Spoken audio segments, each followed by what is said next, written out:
this. It is absolutely stunning. Today I'm heading to an old friend of mine called Big Bertha. She's a gnarly old birch tree growing out of a rock, and she commands the entrance of the ancient part of the woods that I'm heading. It is absolutely glorious. We've got no wind, so the skies are quite diffused, and there's a hint of fog in the air, so I'm hoping as I get higher up the fog will thicken. I am about half an hour's walk away, so I'm going to get back to you when I get to Bertha.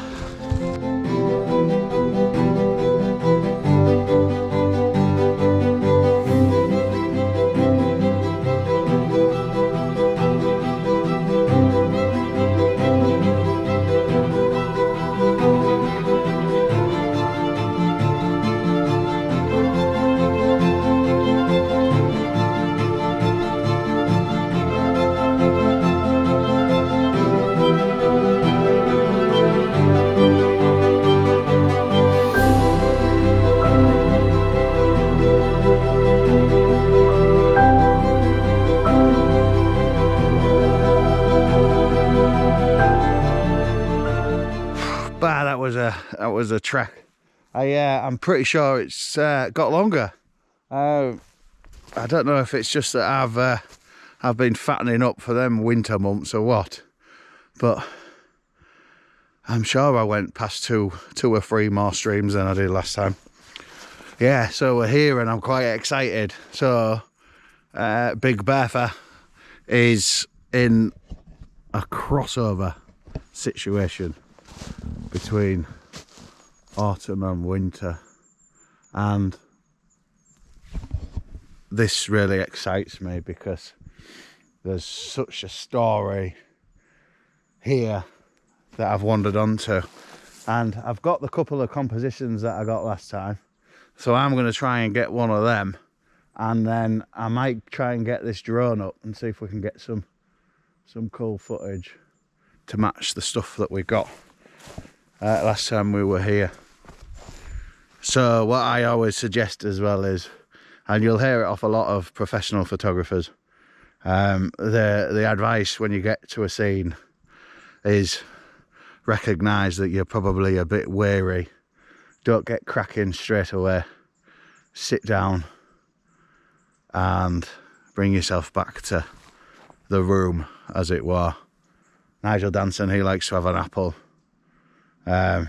Who else is there? Simon Baxter.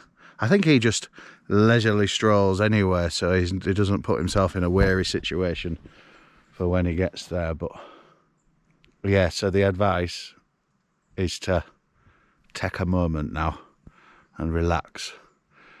I'm a bit weary, so that is no condition to be in if you want to be a bit creative. So a good 5 or 10 minutes, I think, at least. I've got some crisps and a chocolate bar, so I'm going to sit and indulge in them, and then I'll be ready for a bit of action. I'm going to have to come up with a new name for Big Bertha, I think, because it's not very sort of enchanting. It's a bit late now though, isn't it? She's Big Bertha, isn't she?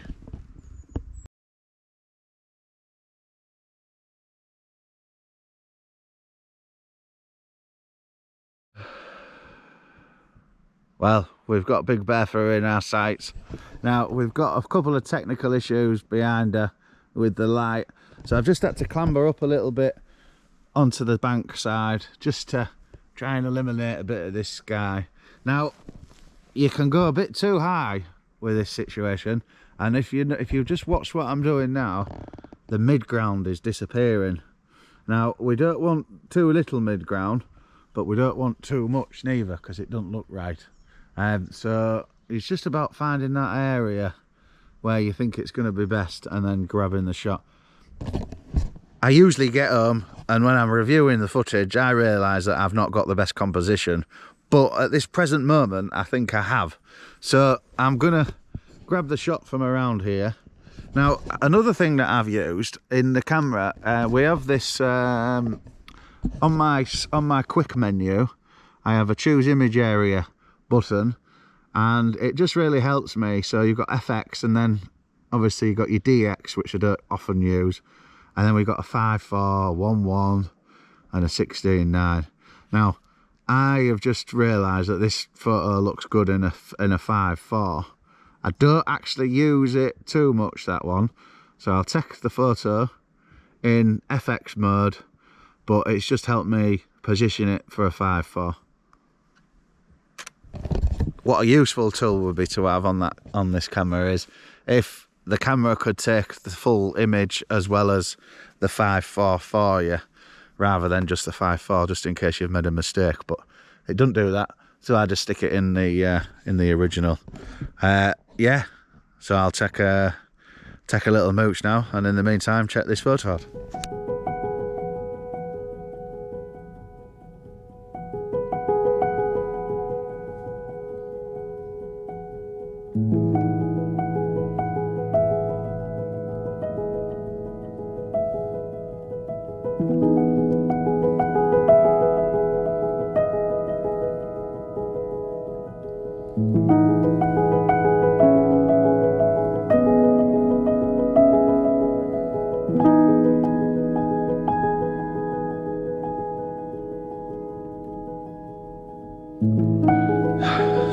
Say it, this scene would be better with fog, and I know that's pretty cliche, but I think everything else is perfect apart from the foggy situation.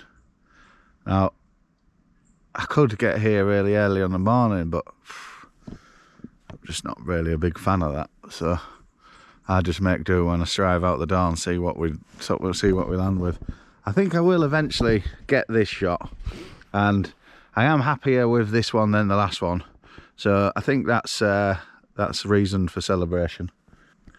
So I think what I'll do now, I'll just have a little wander around, see if anything else catches my eye, and then we'll be back with you. Just a little tip as well, if you're like me and you don't like stacking your images, so there's a bit of foreground here that I really wanted in focus, but when I'm zoomed in, it won't let me focus them both at the same time, and that would result in you needing a stack image. I just zoom out a little bit, zoom the camera out a little bit, and then just take a few take a few shots on different areas. So this is the area that I'm after in focus, so I'll just push it a little bit further, and I've pushed up the F numbers as far as I dare push it. I think if you go to F22, you're just going to get really soft diffraction issues. So F18 really is the best one, but I've gone for an F20. I'm going to go for an F18 as well. There's no harm in grabbing more shots than you need, because I'd rather do that than get home and realise that I've cocked up and this scene is never going to be back. So it's quite important to make sure you take your time and get every eventuality. I think I photoed this to death now though, so I will move on to the next shot.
last shot of the day. We've had to be quick, so I've whipped the tripod out because we're losing light. So this one, just look at it. Oh, what a scene. Now, it's sort of backlit, so we've got some of the bark that's really lit up in areas, and it just adds really nice depth, and it really dramatises this tree. So I've been as quick as possible before we lose the light. We're looking for about a 10-second exposure, f8, because we don't really need much more in detail than the tree. ISO is really low, and then I'm just going to move it up a bit on each shot just to try and get the best one. I'm going to quickly grab this shot and I'll pop it on screen for you now.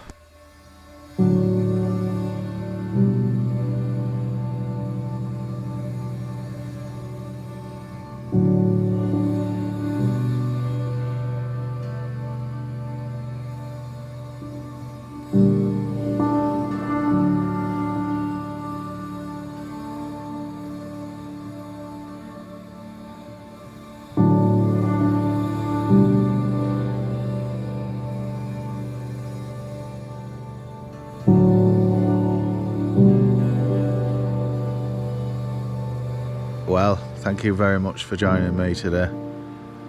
We're losing light, I need to get home, so I love you and leave you, and I'll see you in the next video. If you like these videos as well, do consider